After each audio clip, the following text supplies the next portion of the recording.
कक्षा 10 UP board सामाजिक विज्ञान का बोर्ड का ऑफिशियल पेपर है, सेट संख्या 825 जैसी। दिए गए निर्देश आप पढ़ लीजिएगा और हम पेपर को सॉल्व करवाते हैं। पहला प्रश्न आपको स्क्रीन में दिख रहा होगा, इटली का एकीकरण किसके नेतृत्व में किया गया? तो इसका आंसर है जूसेफे गैरिबाल्डी। अब हमारे द्वारा बताए गए पॉइंट्स को आप ध्यान से सुनिए, ये कल आपकी बहुत हेल्प करेंगे। नेपोलियन से क्या क्या प्रश्न बनते हैं कि नेपोलियन फ्रांस का सम्राट कब बना? 1804 में बना। नेपोलियन की हार कब हुई, कहाँ हुई? तो वाटरलू के युद्ध में हुई, 1815 में हुई। ठीक है, 1815 में बेटा आपकी वियना संधि भी हुई थी, याद रखिएगा। ऑटो हॉन बिस्मार्क कौन है? ऑटो हॉन बिस्मार्क ने जर्मनी के एकीकरण में महत्वपूर्ण भूमिका निभाई थी। तो पहले का आंसर क्या हो जाएगा? Option number A, option number A. दूसरा क्वेश्चन आपको स्क्रीन दिख रहा होगा कि रॉलेट एक्ट कब पारित हुआ? तो रॉलेट एक्ट 1919 में पारित हुआ था। बेटा 1919 की घटना है जलियांवाला बाग हत्याकांड, 13 अप्रैल 1919 की घटना है, याद रखिएगा। ठीक है, एक क्वेश्चन आपसे पूछ लेता कि वह स्थान जहां पे जलियांवाला बाग हत्याकांड हुआ, तो अमृतसर पंजाब में, याद रखिएगा। मैप वाले पोर्शन में पूछ सकता है। ठीक है, अच्छा 1818 में क्या हुआ था? तो बेटा खेड़ा सत्याग्रह हुआ था, अहमदाबाद मिल मजदूर हुआ था। 1920 में क्या शुरू हुआ था? तो सविनय अवज्ञा आंदोलन शुरू होता है, याद रखिएगा। Okay, question number 3 very very important है। अंतरराष्ट्रीय मानवाधिकार दिवस कब मनाया जाता है? अंतरराष्ट्रीय मानवाधिकार दिवस कब मनाया जाता है? तो बेटा 10 दिसंबर को मनाया जाता है। ठीक है, 14 नवंबर को क्या मनाया जाता है? तो आपको पता है 14 नवंबर को बाल दिवस मनाते हैं हम लोग। क्या मनाते हैं? बाल दिवस। 5 सितंबर को क्या मनाते हैं? शिक्षक दिवस मनाते हैं। क्या मनाते हैं? और 15 अगस्त को तो पता ही होगा आपको, क्या मनाते हैं हम लोग? तो 15 अगस्त को हम लोग स्वतंत्रता दिवस मनाते हैं। क्या मनाते हैं बेटा? स्वतंत्रता दिवस। अच्छा बेटा ये बताइए 24 दिसंबर को क्या मनाया जाता है? तो 24 दिसंबर को राष्ट्रीय उपभोक्ता दिवस मनाया जाता है। क्या मनाया जाता है? राष्ट्रीय उपभोक्ता दिवस मनाया जाता है, याद रखिएगा। अगला क्वेश्चन है कि गुलामगिरी के लेखक कौन है? तो बेटा इसके जो लेखक हैं Jyotiba Phule ji, very very important है। ज्योतिबा फूले, ज्योतिबा फूले, राधा स्वामी नायकर, ठीक है, ये सभी बेटा समाज सुधारक है। ओके, अच्छा एक क्वेश्चन आपसे पूछ लेता है कि गांधी जी की पुस्तक का नाम बताइए। ठीक है, तो गांधी जी की पुस्तक का नाम क्या है? यंग इंडिया हो गया। ठीक है, इनकी पुस्तक का नाम है, याद रखिएगा। ओके, अगला क्वेश्चन है कि सामुदायिक सरकार से क्या तात्पर्य है? सामुदायिक सरकार से क्या तात्पर्य? तो इसका ऑप्शन नंबर जो बी है ये बिल्कुल सही होगा कि जब सत्ता का बंटवारा विभिन्न सामाजिक समूहों के बीच में होता है, इसे ही हम लोग क्या कहते हैं? सामुदायिक सरकार। ठीक है, याद रखिएगा। अगले क्वेश्चन की तरफ बढ़ते हैं। क्वेश्चन नंबर 6 कि निम्नलिखित में कौन सा शासन का अंग नहीं है? तो जो नगर पालिका है बेटा ये शासन का अंग नहीं, बाकी विधायिका, कार्यपालिका और न्यायपालिका ये सभी शासन का अंग है। एक क्वेश्चन आपसे पूछ लिया जाता है कि जो स्थानीय स्वशासन है वहां पे महिलाओं को कितना % आरक्षण दिया गया है? तो 33% आरक्षण दिया गया है। ठीक है, क्वेश्चन नंबर 7 देखिए, भारत में पंचायती राज की स्थापना कब हुई? तो 1992 में हुई। कब हुई? 1992 में। अच्छा, इसी में महिलाओं को 33% आरक्षण दिया गया है। ठीक है बेटा, याद रखिएगा। क्वेश्चन नंबर अगला कि भारतीय कम्युनिस्ट पार्टी मार्क्सवादी की विचारधारा क्या है?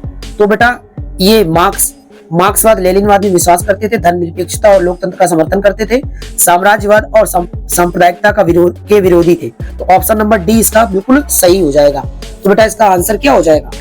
D option. ठीक, अच्छा एक क्वेश्चन आपके एग्जाम में पूछ लेता है कि हसिया और हथौड़ा किसका चुनाव चिन्ह है? तो बेटा इसी पार्टी का चुनाव चिन्ह है। याद रखिए भारत में वर्तमान में 6 राष्ट्रीय दल हैं। कितने राष्ट्रीय दल हैं? 6 राष्ट्रीय दल हैं, याद रखिएगा। ठीक, इन राष्ट्रीय दलों के कार्यों को आप पढ़ लीजिएगा अच्छे से। हम आगे बढ़ते हैं।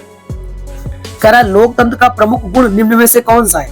देशभक्ति की भावना, प्रगतिशील सरकार, राष्ट्रीय चरित्र का निर्माण, इनमें से सभी। Option number D. ठीक है, लोकतंत्र क्या होता है? जनता का शासन, जनता के लिए और जनता के द्वारा। ये परिभाषा किसने दी थी? तो अब्राहम लिंकन ने दी थी, याद रखिएगा। ओके, क्वेश्चन नंबर 9 का आंसर क्या हो जाएगा? डी। अगले क्वेश्चन की तरफ मूव करते हैं। अगला क्वेश्चन है कि भारतीय संघ में अवशिष्ट शक्तियां किसको प्राप्त है? तो अवशिष्ट शक्तियां जो है बेटा संघ को प्राप्त है, केंद्र को प्राप्त है, यानी संसद को प्राप्त है, केंद्र सरकार को। ठीक है, तीनों सूचियां पढ़ लीजिएगा, केंद्र सूची, राज्य सूची, समवर्ती सूची। ठीक है, इनके विषय पढ़ लीजिएगा, वेरी वेरी इंपॉर्टेंट है आपके लिए। कह रहा है पंजाब में भूमि निम्नीकरण का निम्नलिखित में से मुख्य कारण क्या है? तो इसका तो सभी हो जाएगा, लेकिन जो मुख्य कारण पूछ रहा है वो अत्यधिक सिंचाई। मुख्य कारण क्या है? अत्यधिक सिंचाई। है सभी कारण, लेकिन अत्यधिक सिंचाई इसका क्या हो जाएगा? बिल्कुल सही हो जाएगा। क्वेश्चन नंबर 12 कि निम्न में से कौन सा संरक्षण तरीका समुदायों की सीधी भागीदारी नहीं करता है? तो इसका जो आंसर हो जाएगा वन्य जीव पशु विहार का परिसीमन। ओके, तो ऑप्शन नंबर डी 12 का क्या हो जाएगा? Option number D. एक क्वेश्चन आपसे पूछ लेता है कि संयुक्त वन प्रबंधन कब शुरू हुआ? तो 1988 में शुरू हुआ था, याद रखिएगा। बीच बचाओ आंदोलन कब शुरू हुआ? तो 1980 के दशक में शुरू हुआ था। चिपको आंदोलन कहां से संबंध था? उत्तराखंड से। सुंदरलाल बहुगुणा का संबंध इन्हीं से था। ठीक है, ये प्रमुख थे इसके। ठीक, याद रखिएगा। अगले क्वेश्चन की तरफ हम लोग मूव करते हैं। अगला क्वेश्चन आपको स्क्रीन में दिख रहा होगा कि निम्न में से कौन सी एक फलीदार फसल है? कैसी फसल है बेटा? फलीदार। तो जो बेटा दालें होती हैं, जो क्या होती हैं? दालें, वो फलीदार फसलें हैं। चावल, चावल बेटा एक खरीफ फसल है। कैसी फसलें हैं? खरीफ फसल है।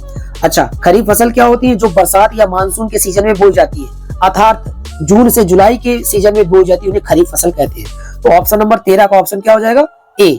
ठीक, और चावल कैसी फसल है? खरीफ फसल है। चना कैसी फसल है? और गेहूं कैसी फसल है? कमेंट करके बताइए यार।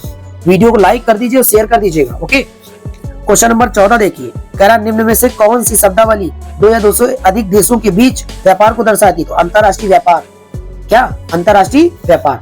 क्वेश्चन नंबर 15 मोस्ट इंपोर्टेंट प्रश्न है आपके कल के पेपर के लिए। कह रहा पृथ्वी सम्मेलन का आयोजन कब हुआ था? तो 1992 में हुआ था। कहाँ हुआ था? ब्राजील के शहर रियो डी जनेरियो में हुआ था। कहाँ पे हुआ था? ब्राजील के शहर रियो डी जनेरियो में। क्यों हुआ था? ताकि पर्यावरण और विकास को के मुद्दे पर बातचीत हो सके, इसमें आम सहमति बन सके, सतत पोषणीय विकास, सतत विकास के लिए एजेंडा तैयार किया जा सके। इस वजह से पृथ्वी सम्मेलन कब हुआ था? 1992 में हुआ था। अच्छा बेटा, 1991 में क्या हुआ था? एलपीजी को अपनाया गया था, उदारीकरण की प्रक्रिया को अपनाया गया था, याद रखिएगा। कह रहा है देख क्वेश्चन नंबर अगला कि एक देश का अधिकांशतः प्राकृतिक प्रक्रिया से उत्पादन क्या कहलाता है? प्राकृतिक प्राथमिक। हमने आपको जब याद कराया था ऐसे याद किया। प्राथमिक में कृषि, खनन, ये सभी आते हैं। द्वितीयक में क्या आते हैं?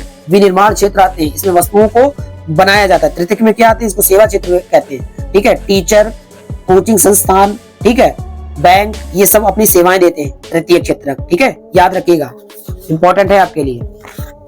अगले क्वेश्चन की तरफ बढ़ते हैं। स्वयं सहायता समूह में बचत और ऋण संबंधित अधिकतर निर्णय किसके द्वारा लिए जाते हैं? तो वहां के सदस्यों द्वारा लिए जाते हैं। किसके द्वारा? सदस्यों के द्वारा लिए जाते हैं। क्वेश्चन नंबर 18 कि वैश्वीकरण ने जीवन के सुधार में सहायता पहुंचाई है, तो विकासशील देशों के श्रमिकों के लिए। किसके लिए? विकासशील देशों के श्रमिकों के लिए, याद रखिएगा। अभी ये क्वेश्चन हम आपको पहले बता चुके हैं। भारत में उदारीकरण की प्रक्रिया की शुरुआत कब हुई थी? तो 1991 में हुई थी। कब हुई थी? 1991 में हुई थी, याद रखिएगा। कह रहा उपभोक्ता संरक्षण अधिनियम कब पारित किया गया था? 1986 में पारित किया गया था। कब पारित किया गया था? 1986 में पारित किया गया था। ओके बेटा। अच्छा, 1984 में क्या हुआ था? तो 1984 में आपने बीएसपी का नाम सुना होगा, बीएसपी पार्टी। 1984 में बीएसपी पार्टी की स्थापना हुई थी। 1980 में बीजेपी की स्थापना हुई थी। किसकी स्थापना हुई थी? बीजेपी की स्थापना हुई थी, याद रखिएगा। अच्छा, 1885 में क्या हुआ था बेटा? 1885 में क्या हुआ? तो 1885 में कांग्रेस की स्थापना हुई थी, याद रखिएगा। ठीक, इस तरीके से 20 एमसीक्यू आपके समाप्त हो गए। अब हम मैप वाले पोर्शन में चलते हैं। ये वाले क्वेश्चन आप देख लीजिए, बहुत सरल आता है, टेंशन न लीजिए। 20 एमसीक्यू सही करिए और मैप वाला पोर्शन सही करिए। ओके, देखो कह रहे वह स्थान जहां असहयोग आंदोलन का कार्यक्रम स्वीकार किया गया। स्वीकार कहाँ किया? कन्नामला, नागपुर में। ठीक है, कहाँ पे? नागपुर में स्वीकार किया गया। वह स्थान जहां चंद्रशेखर आजाद शहीद हुए थे, तो अल्फ्रेड पार्क, इलाहाबाद। इसका आंसर क्या हो जाएगा? इलाहाबाद। वह स्थान जहां 1929 में कांग्रेस का अधिवेशन हुआ, लाहौर अधिवेशन। कहाँ हुआ? लाहौर अधिवेशन। वह स्थान जहां गांधी जी ने किसान सत्याग्रह का बिहार में नेतृत्व किया, चंपारण।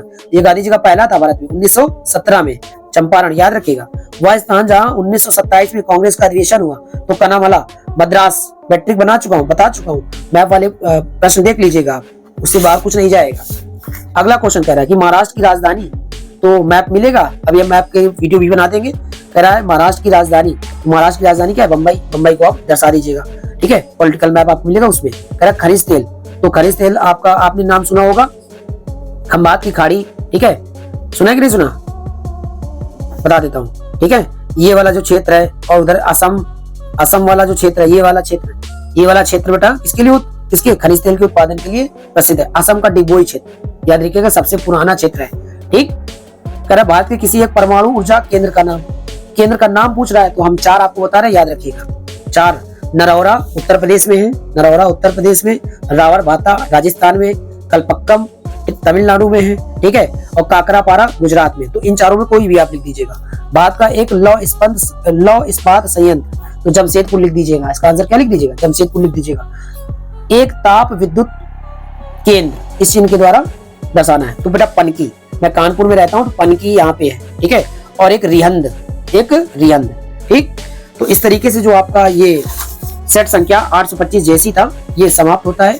याद रखिए आपको 20 MCQ पूरे सही करने हैं, ठीक है, और 10 नंबर मैप वाला पूरा सही करना है, ठीक है। वीडियो अच्छा लगे वीडियो को शेयर और चैनल को सब्सक्राइब कर लीजिएगा। मिलते हैं आपसे नेक्स्ट वीडियो में। जय हिंद, वंदे मातरम।